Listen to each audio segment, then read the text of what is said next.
Namaskar. Welcome to our episode of Dekho Apna Desh, the initiative of Ministry of Tourism to bring forward the lesser known destinations, the lesser known things, and of course, the tangible and intangible cultural heritage of India. So, today the episode is very special because we are going to discuss something special, which is the culture and tradition of India, and that is a old knowledge that we have in India. India is the hub for spiritual tourism. We could see lot of foreign tourists, especially from Europe, America, and even from other parts of Asia, visit India to gain the knowledge of spirituality, and that's why the India is called as a spiritual capital of the world. We have given a lot of spiritual leaders, and we already have this knowledge of Vedas and other spiritual things, Veda, Upanishad, and many things. So to know much about this and to take this spiritual tourism forward, we have invited today Sri Gaurav Gurgute, who is associated with the Vedanta, which is a organization which gives the knowledge, which shares the knowledge and gives the training to the young people and the minds, and they give them the knowledge of spirituality in the form of Vedanta. So this organization is basically based between Mumbai and Pune, and of course they have few centers all over the country, and they are spreading the knowledge of Vedanta to all the people. So to know it further, now I invite Sri Gaurav Gute to share his knowledge and enlighten us with the thoughts of Vedanta. Sri Gaurav Gurgute. Thank you, Sumanji, for the introduction. And the topic for today is Vedanta, the spirit of incredible India.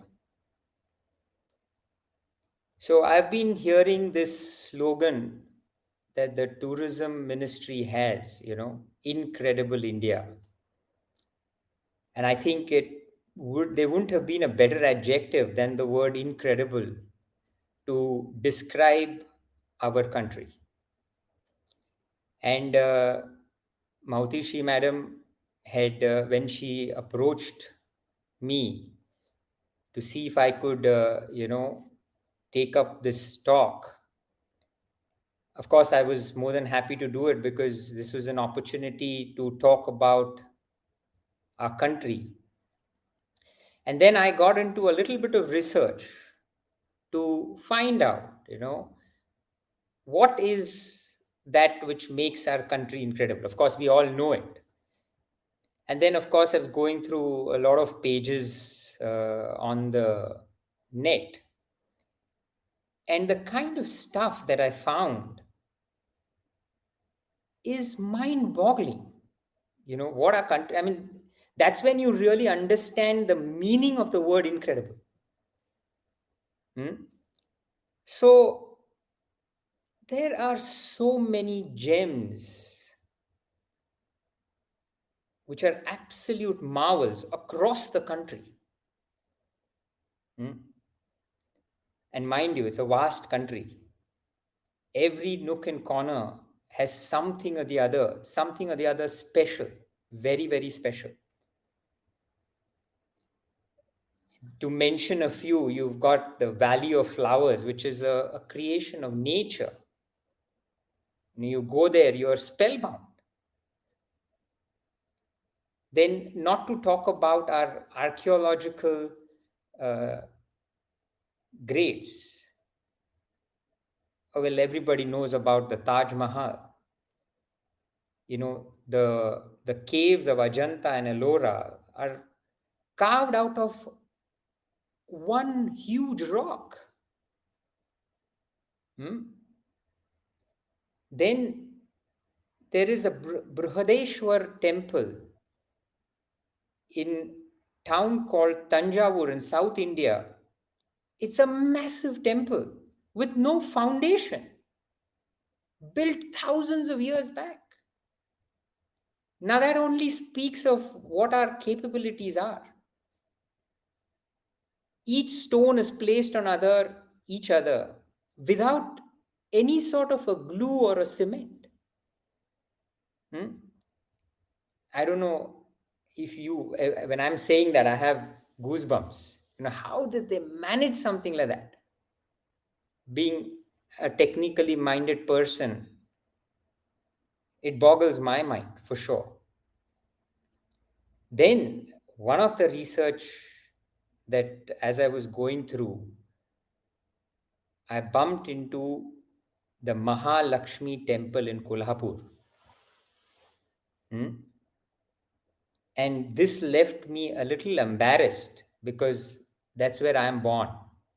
And I didn't know that this is what this temple is special for.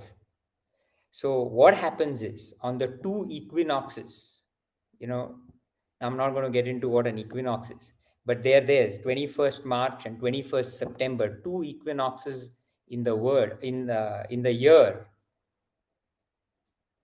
What happens is 3 days there is sunlight that falls on the forehead of the goddess. The second day it falls on the heart, and third day it falls on her feet. And if you were to go and check inside the temple, you will not find any place where there could be sunlight beaming through. Now, how does that happen? This temple is 5 minutes walking from my ancestral property, and I didn't know. So, why I'm saying that is this country is full of gems and gems and gems.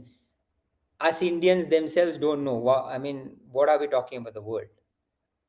But I know Sumanji, his team, the ministry here is working tirelessly to unearth more of these gems and show it to the world. Hmm. And as Sumanji was introducing, he rightly said that India is the spiritual capital of the world. And that's why you see, even our archaeological establishments, most of them are caves or places of worship. Hmm? And if you see, even in our culture, we are constantly engaged in some sort of a worship, some sort of a prayer. Hmm? Birth, there is a prayer. Coming of age, be it boy or girl, it's a prayer. Wedding is a prayer. Death is a prayer.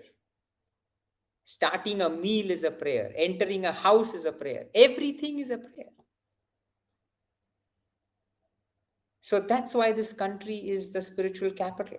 Not to talk about, I just did mention temples and temples, places of worship, caves, of course, where the masters, great masters, sat down and meditated to reach godhood. So, again, another symbol of spiritual path. And of course, in the recent times, yogasana and meditation have started to create a buzz. Hmm? Which is it's a little unfortunate that the Indians themselves have taken it up much later. It's the Western world which first took it up. And it's quite unfortunate that, we still tend to follow things only after it becomes famous in the West. These are our own things. Hmm? We own them. Yet, unfortunately, it has to come from there. And thanks to our Honorable Prime Minister, Shri Narendra Modi ji, to have made an international yoga day. So at least we sort of stake a claim on it, you know. Not really, but it's good that we can tell the world that this belongs to us. But be it yoga or meditation is just tip of the iceberg, or the culture and the heritage that Sumanji was talking about. Where does that come from? Hmm? Nobody talks about the actual iceberg, which is the ocean of knowledge that is there in our Vedas. All the culture, the heritage, which is the backbone, the essence of this country, comes from that incredible amount and ocean of knowledge. How many of us Indians are even aware of it? Or even if they are aware, there is sort of a reluctance to take to it because, you know, there are a lot of misconception. I won't blame anybody. This knowledge is meant for the youngsters to take up, but they don't, because it is projected in such a way that it is difficult. You got to give up everything, you got to sacrifice, which is not true. Hmm? So, what is this knowledge? What is Vedanta? So, Vedanta, as you would see on the board, is ancient wisdom from the Upanishads found in the end of Vedas. So, as you know, there are four Vedas: Rig, Sama, Atharvana, and Yajurveda. So, towards the end of the Vedas is where the Upanishads are. Hmm? And Upanishads are the philosophy of life and living. So, that's why end of the Vedas. Also, Veda means knowledge and Anta means end. So, end of the Vedas. That's why it's called Veda Anta. And since it also talks about the philosophy of life and living, knowledge of Vedanta is what is the end of knowledge. There is no knowledge higher than the Vedas. Hmm? So, Vedanta is also called to be understood as knowledge of life and living. So, you may say, okay, why do I need knowledge of life and living? I have lived 50, 60 years. Now, the question is, have you lived 50, 60 years, or have you just managed to survive 50, 60 years? Because if you live life, then at the physical body, you are dynamic. You know, you're not smitten with stress or strain. At the emotional level, you have purity of thought. And at the level of the intellect, you have clarity. So if you have clarity, purity of emotions, and your dynamic action, that's when you call your life as living. Hmm? See here what Swamiji has to say. Living is an art, a skill, a technique that one must learn and practice, like one would to play a musical instrument or drive a car. It's an art, a skill that one needs to learn and practice. See, when it comes to life, everybody has to live a life, right? You can't say, no, no, no, I don't live a life, I don't have a life. But when it comes to engineering or for that medical, you have a choice. You can choose to be an engineer, or you can choose to be a doctor, or you can choose to be neither. But if you choose to be a doctor, you have to study medicine. If you choose to be engineer, you have to study engineering. So, depending on choice, you take the study up. But you don't have the choice with life. Life everybody has and they have to live. So, it's not an option to study about life. And that's where Vedanta comes in. Hmm? So, to begin our session, let's start by understanding what is life all about. So, that's what we want to study, right? So, let's start with that. What is life? Hmm? So, here you see what is life? Life is nothing but a series of experiences. In Sanskrit, it's called Anubhava Dhara. Anubhava is experience, Dhara is flow, flow of experience, series of experience is life. So if you have a series of good experiences, your life is good. If you have a series of bad experiences, your life is bad. It's as simple as that, right? Now, so what is life? Life is a series of experiences. What is a unit of experience? Oh, what is a unit of life? Experience, right? And when does an experience come about? When you contact the world. That's what we're trying to say here in the slide. Hmm? So when you contact the world, there arises an experience. Hmm? And multiple experiences constitutes your life, right? And how is an experience born? When you, the individual, comes in contact with the world, that's when an experiences arise. Now, if you analyze today, the world is growing. It's fantastic. There is press button comforts. If you see the first car, I don't know when that was, 100 years back, and you see today's car, it's chalk and cheese. Hmm?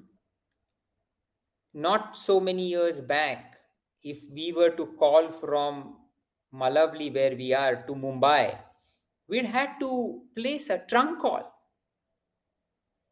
Wasn't far that back, must be about 20-25 years. From that to, you want to call somebody in the next room, you call because you have a mobile phone. Huh? There also you won't get up. There's so much so for the technology. But the point is that the world has advanced. But sadly, your experiences are still poor. Hmm? And you see, with their own admission of the world, they claim that they are stressed, they are strained, they've burnt out. You talk to any youngsters today, the only language they talk about is burnt out. 25 years ago, growing up, I never ever heard bypass or blood pressure or blood sugar for anybody below 60. But today, it's a common phenomenon. 35-year-old, 40-year-old, they are, smitten with stress and strain. And they have high cholesterol. They have uh, blood pressure, blood sugar. One of my neighbors, he's an older gentleman. He went through a bypass and he came back and gave us a shocking statistics. He said there were 2 3 patients around me, all of them of the age of 40. Hmm? Now where is our youth going? So the world may be doing well, but the experience is still poor. That is because our individual is not taken care of. Hmm? So because now remember, I told you the experience is a combination of you and the world. The world is taken care of, but you, the individual, there is a lot of work that needs to be done. Hmm? So this is where the knowledge of Vedanta comes in. It gives you the principles of life and living. It's the manual. It acts like a manual. I give this example in all my sessions that, you know, imagine you buy a microwave. Hmm? The microwave, what do people, I wish this was an interactive session. I would have asked my folks, what do people use a microwave for? Hmm? At best, they want to heat up their chai, hmm, or their cup of coffee, or whatever food they want to eat. Either they do that, or someone who doesn't know how to use it ends up blowing it up. You know, you, for those who don't know, you're not supposed to put a stainless steel vessel inside a microwave. Now, if you don't know, you end up putting, that's it, katham. Microwave will actually go into micro bits and pieces. It'll become small, small pieces. So, what is happening? Either you are underusing the microwave or you are properly using them, overusing the microwave. Rarely does one optimally use the microwave, is because we do not read the manual. Now, if you were to read the manual, you will know exactly how you will have to use the microwave. You won't just use it for heating your chai, or nor will you put a steel vessel into it. So, similarly with our lives, why are we going through these ups and downs, the stress and strain? Is because we haven't studied the manual of life. Hmm? Either we end up underusing ourselves or abusing ourselves.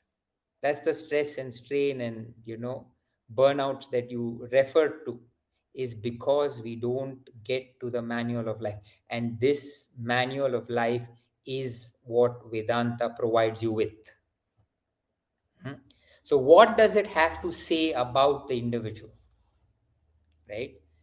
So an individual has three equipments: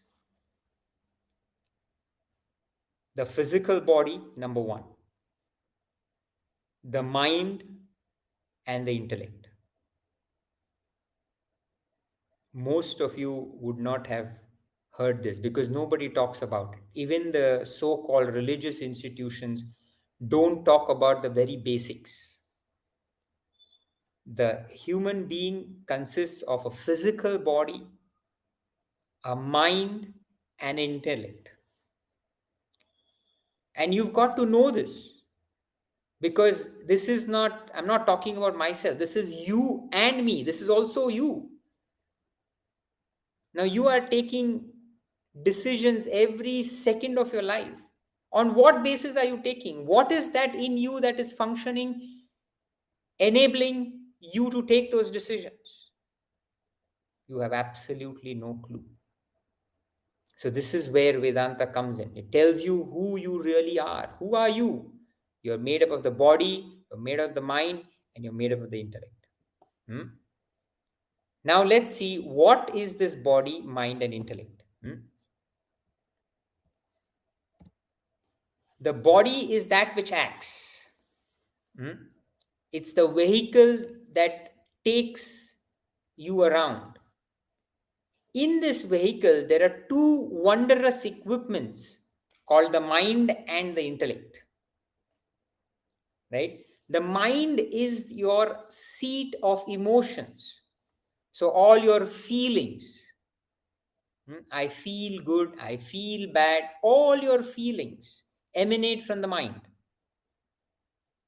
It's your seat of emotion, your, love, hatred, jealousy, kindness. All these emotions emanate from the mind.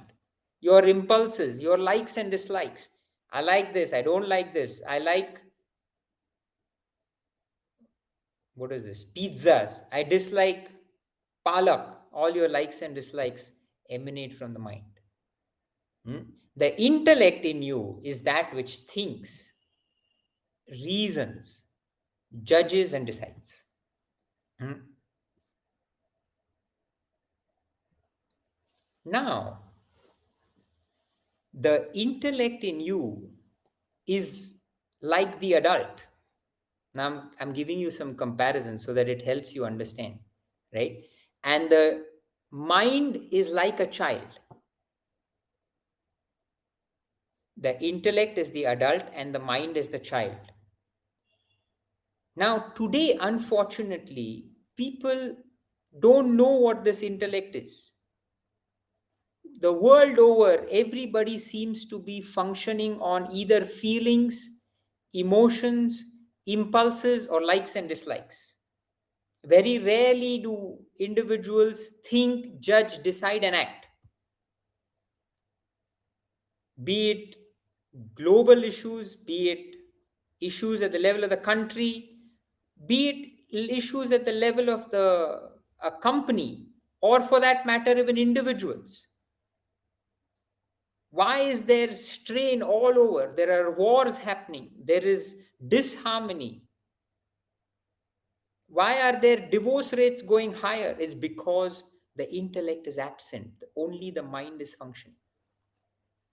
See, imagine, like I told, I did compare the mind to the child. Now, imagine you leave a child at your home and you go on a holiday. Hmm? What will happen to your home? I don't know if you've all seen the movie Home Alone. If you've not, go back and see. What happens to the home? Huh? It's completely destroyed. Now, cut back to what is happening in the world. Today, the world is on a verge of destruction. It's because the child in you, which is the mind, is functioning without the supervision of the adult, which is the intellect. So once you have the intellect, which is fortified, which is strong, then that governs, guides, nurtures the mind. The mind is not meant to be destroyed or eliminated. It needs to be guided, it needs to be nurtured, it needs to be supervised, which is what an adult does. And in the presence of the adult, the child behaves itself. Similarly, if you have a strong intellect, the mind will behave itself. And that's what we have to aim. If we want to put the world in order, we need to make sure that a large percentage, if not all, but a large percentage of the intellect is developed. Now, that's where the knowledge of Vedanta comes in. It The way we teach it at our academy, which Sumanji was mentioning, the whole program is that we learn this knowledge of Vedanta and we develop the intellect. See, intellect is not intelligence, please don't understand it that way, right? It is the capacity to think. You may have 4 degrees, yet you may not have an intellect. Hmm? You need to develop that intellect through thinking. And once you think, then you have a solid intellect. See, the intellect is like your developing your intellect is like developing your muscle. So, how do you develop your muscle? You develop your muscle by using the muscle. Hmm? So, how do you develop the intellect? By using the intellect. So, how do you use the intellect? Through thinking. Thinking means questioning. When you question, that triggers your thinking. And through the thinking, what you have is a solid, strong intellect. And that is what will control the mind, govern the mind. And once that happens, you have a perfect life. Hmm? Now, of course, there are a lot of things the individual will notice when they study this knowledge, but I'm going to enlist a few of them today. So, the first thing that happens is that an individual becomes more and more unselfish in nature. See, today there are two types of people: selfish and unselfish. Selfish people are those people who only think about themselves, at most their family. But the second type of people are those people who think of a larger cause, something beyond their own selfish and self centered interest. Right? Now, without this attitude of unselfishness, you cannot achieve anything. Unless there is sacrifice, unless there is service, there is no achievement. In fact, you take any great achievement, it's you will find service and sacrifice as the basic ingredient. In fact, just before Sumanji came on screen, Mautoshi madam was telling me that the entire team here, be it the ministry or the geo team, is working in voluntarily. Nobody charges anything. And that's basically our lives. I've lived as long as I've been here. We have not charged anybody. Unless we have this spirit, we won't achieve anything. And the fact that we have a team that is ready to serve, ready to sacrifice, whatever this mission that the ministry is taken is going to be a success purely because of this attitude. But what we need is this attitude across the country. In fact, this has been a part of our culture. It's sad that it's waning away. I'm sure all of you have heard uh, the slogan Atiti Devo Bhava. Atiti is guest, is like God. This is our culture. You know, Fortunately, I had the privilege to travel with Swamiji all over the world, meet different types of people of different cultures. Nowhere do you find the warmth and hospitality that an Indian home gives you. Suppose the home has only one bedroom. I'm just giving you an instance.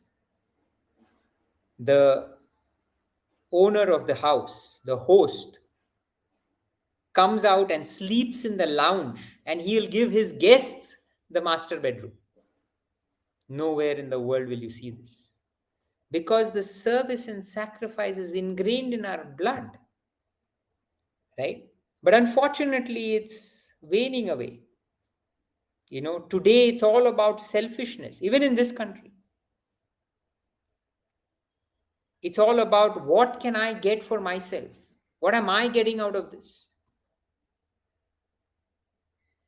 So the golden era is where it was all about giving, giving.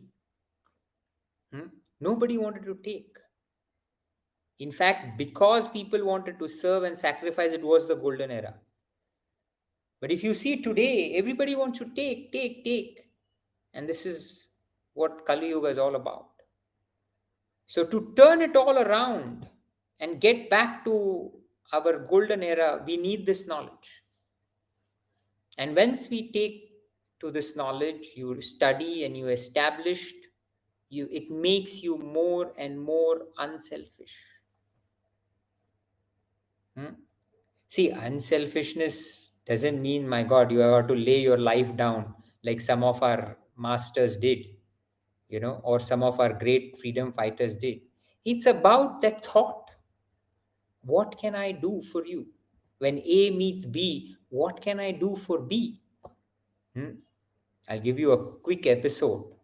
Fortunately, we don't have so much time, but a quick episode as to what I mean by unselfishness. You know, so as you all aware, we run a 3-year residential course, and before a student enrolls, he's interviewed by Swamiji, which is our teacher.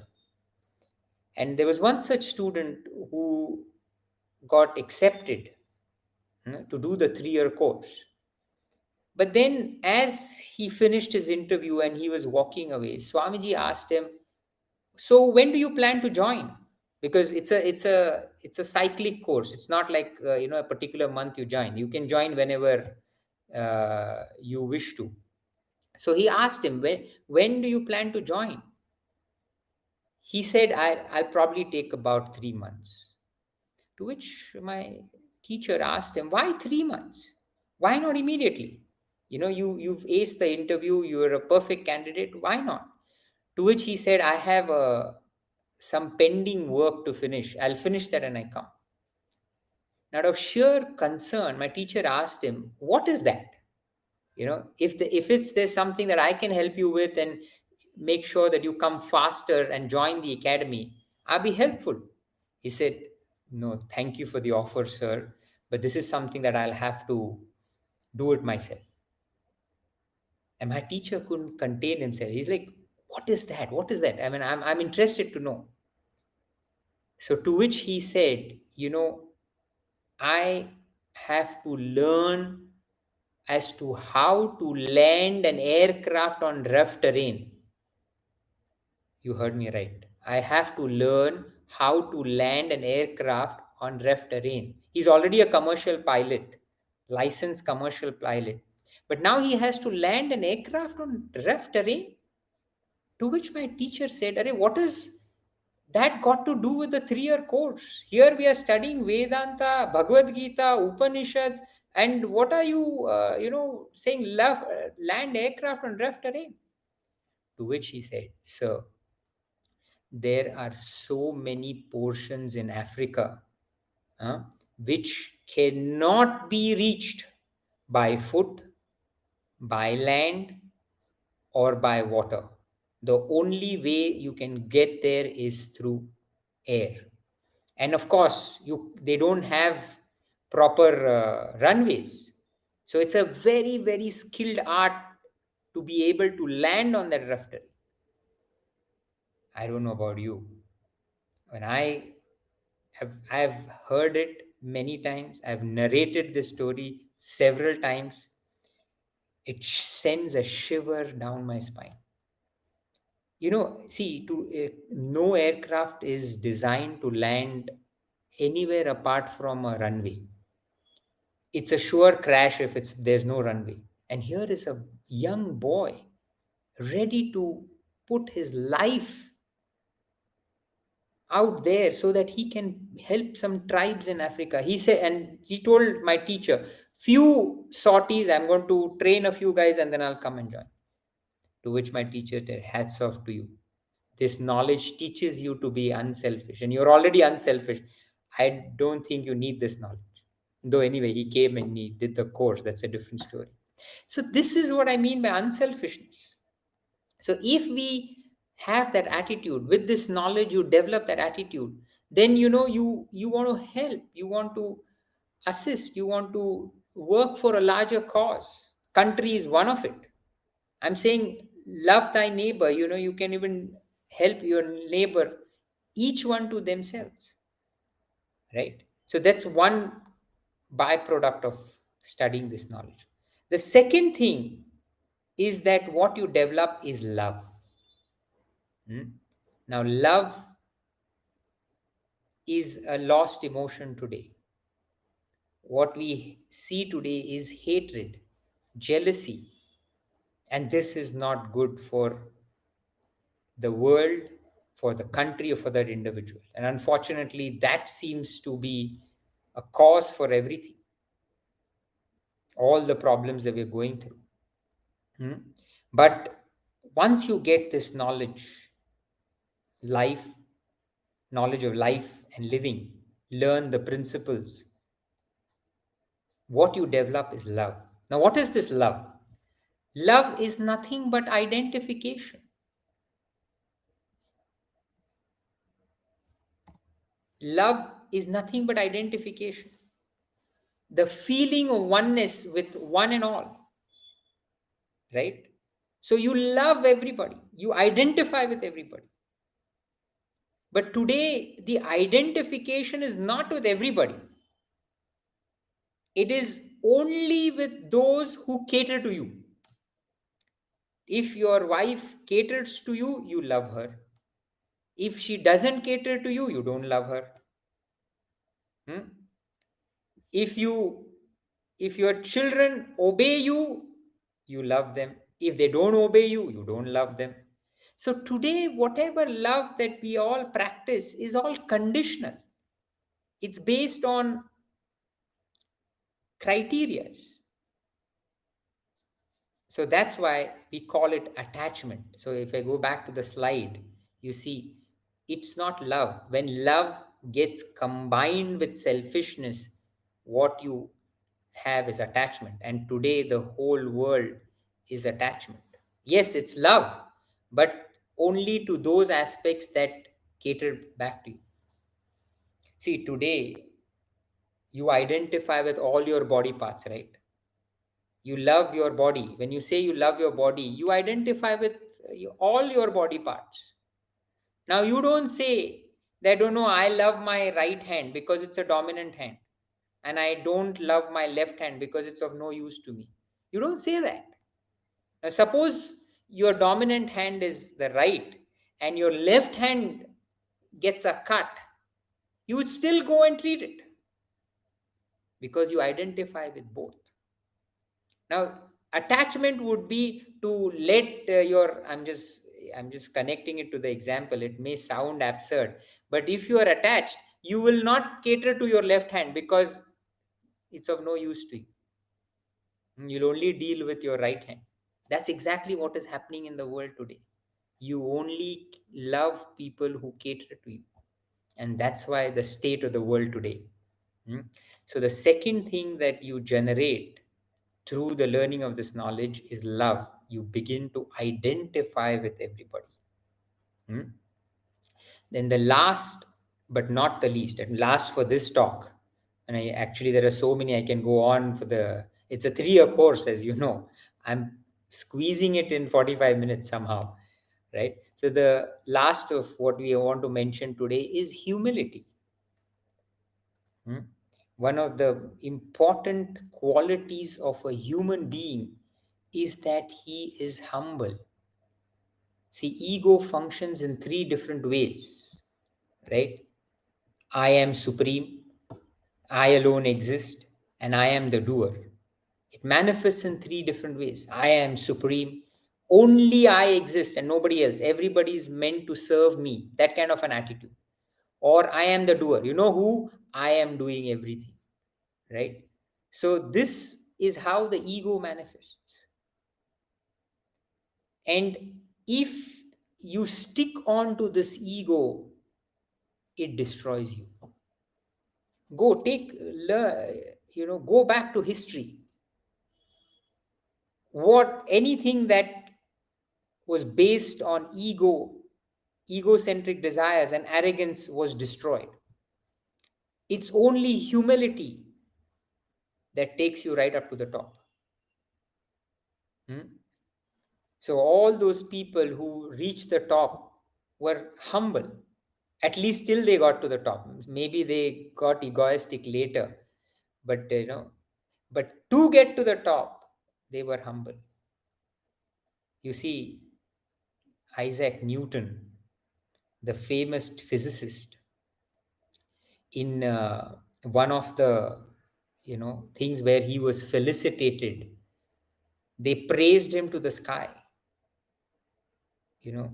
But when he took up the dais, he said, "Thank you very much for all your praises.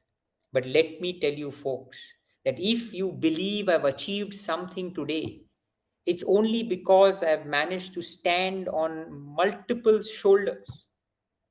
It's because of the support that those shoulders gave me, I am where I am." And even if you say, okay, if I have achieved, all that achievement is like finding pebbles on the seashore. The whole ocean is yet to be undiscovered, is yet to be discovered, sorry. So here is a man, a top physicist that the world has ever provided.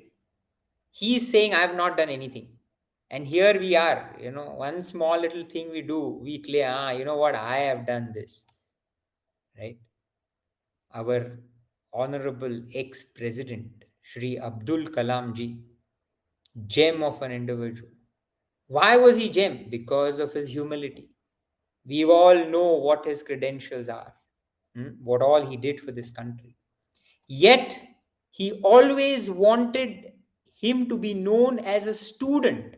That's why the World International Students Day is on his birthday. His birthday, his birth anniversary celebrated as an International Students Day. What does that mean? In spite of such a brilliant man, he just wanted to learn, he just wanted to study. That's all he wanted to do. You've got to question, is what he used to say. This knowledge gives you humility. So you will find mixture of unselfishness, maybe love and humility, but not all of it in one individual. And that's where the study of this knowledge does. See, what it's almost impossible to communicate is the power of this knowledge. Hmm? There is a shloka in the introductory text to the Bhagavad Gita. It's called Dhyana Shlokas. And one of the shlokas is Mukam Karoti Vachalam Pangum Langayate Girim. So it shows, I mean, it's Sanskrit, so I'm going to translate it for you, that once you study this knowledge, what happens to you? Mukam karoti vachalam means a mute becomes eloquent.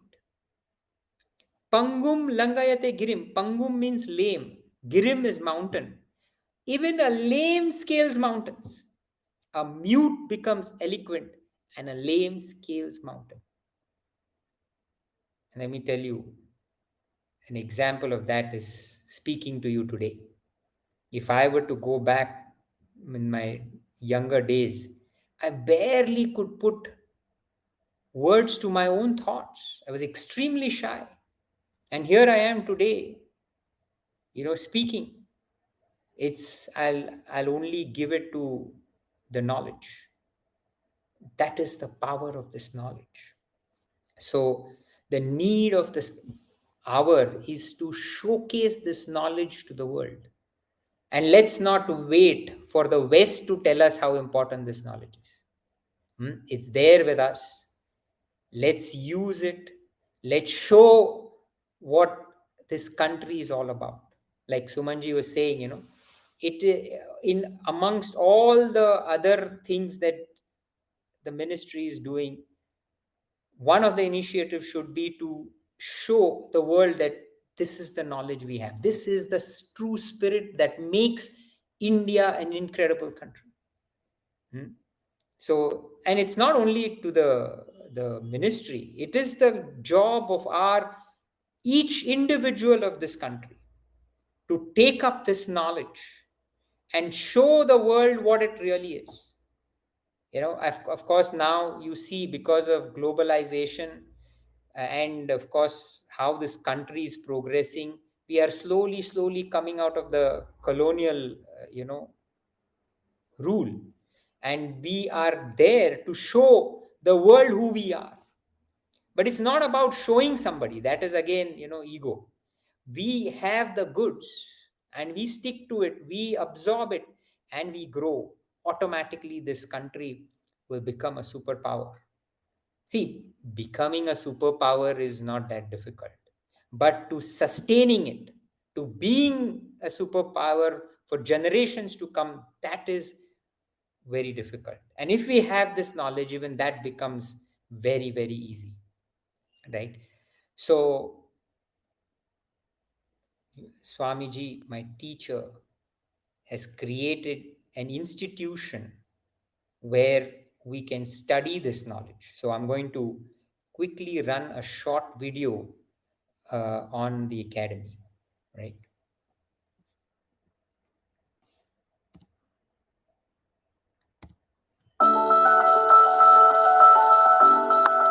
Nestled in the serene hills of Malavali, India, 108 kilometers from Mumbai, lies a campus which draws seekers of self-development.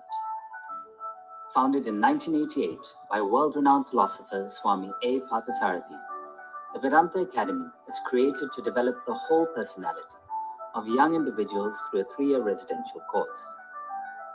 The course curriculum is based on Swami A. Parthasarathy's 65 years of scientific research and writing on Vedanta, India's timeless philosophy on life and living.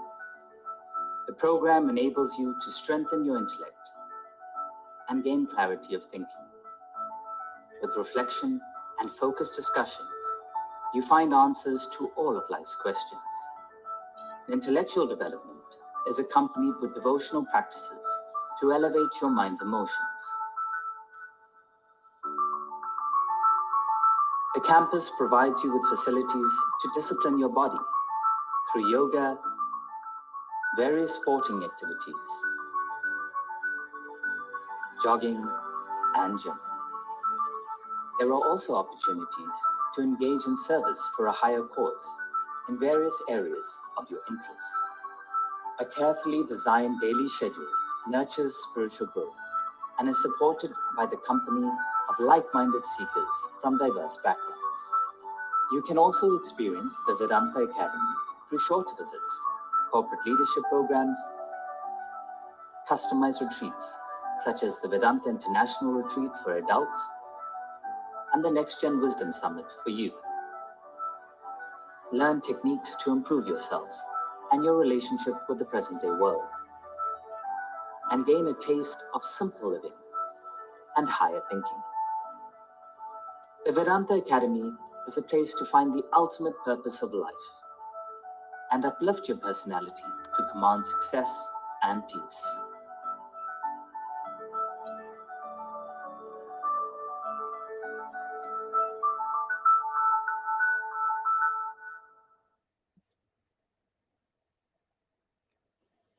So there was a short video on the academy, and also what we have is an e-learning program for those who are interested, want to take this study a little further.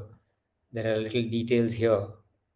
It's an e-learning, the same course that the students would study in the academy is available on e-learning platform, meaning most of you are busy in your day-to-day life. You would have a job, you had a family to take care of, and may not be able to commit 3 years of residential study. So, thanks to technology and advancement in technology, the same course is made available to you. So you can continue whatever you're doing and yet not miss out on the 3-year course or learning of this philosophy.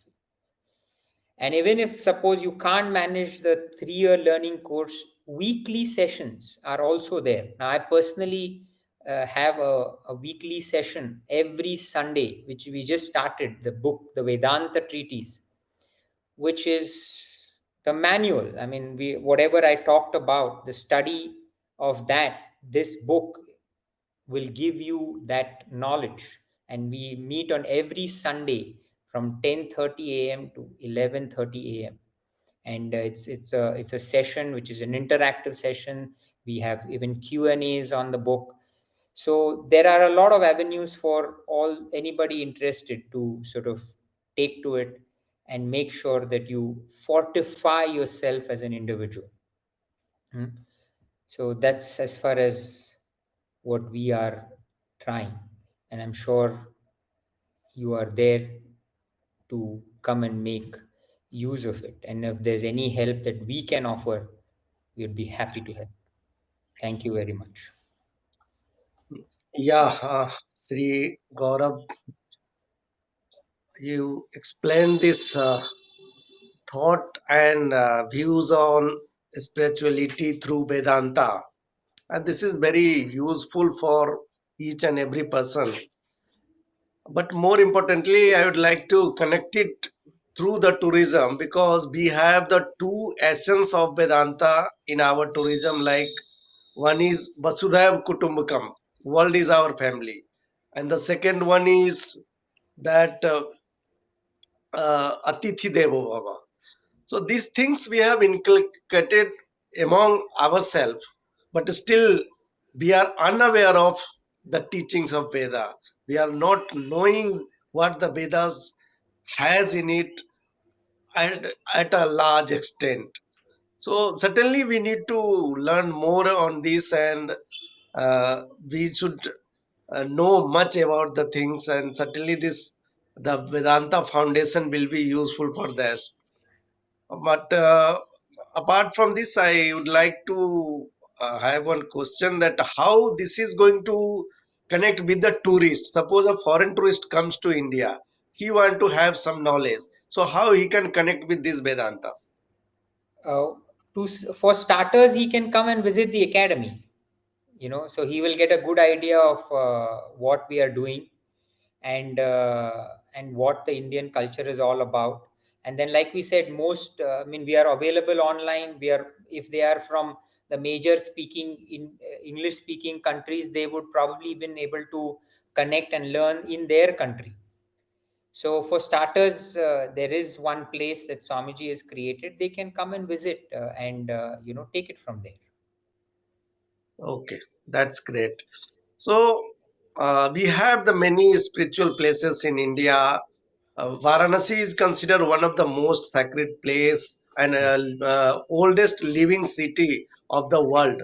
So a lot of tourists come there, and certainly the other places in India have this spiritual essence. And of course, as I said, the India is the spiritual capital of the world. Uh, we can't name so much we have. So certainly this is the opportunity we could learn much about this Vedanta, and you connected this enlightenment of body, mind, and soul. That is the greatest thing that uh, the Vedas can teach us, can give us, and we can learn much about this. So we could learn a lot, and I think that our viewers will be very much benefited from this session. And you giving the, of course, not everything we could know, but a glimpse of uh, the Vedanta's teaching and other things we could know. So, Yes. is there any question from any side? I No, think no, if sir. Yeah, okay. So, if there is no questions, we could have this. I would like to thank Sri Gaurav and the team, and of course, the most importantly, our viewers and the NEGD team and this Geo platform, which is hosting this live.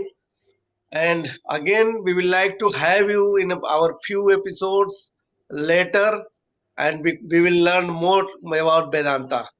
So Sure. thank you, Right. Sri Gaurav and the Vedanta Foundation, for bringing us this session of knowledge to us. Thank you very much. Thank you so much. Thank you. Hari Om. Hari Om.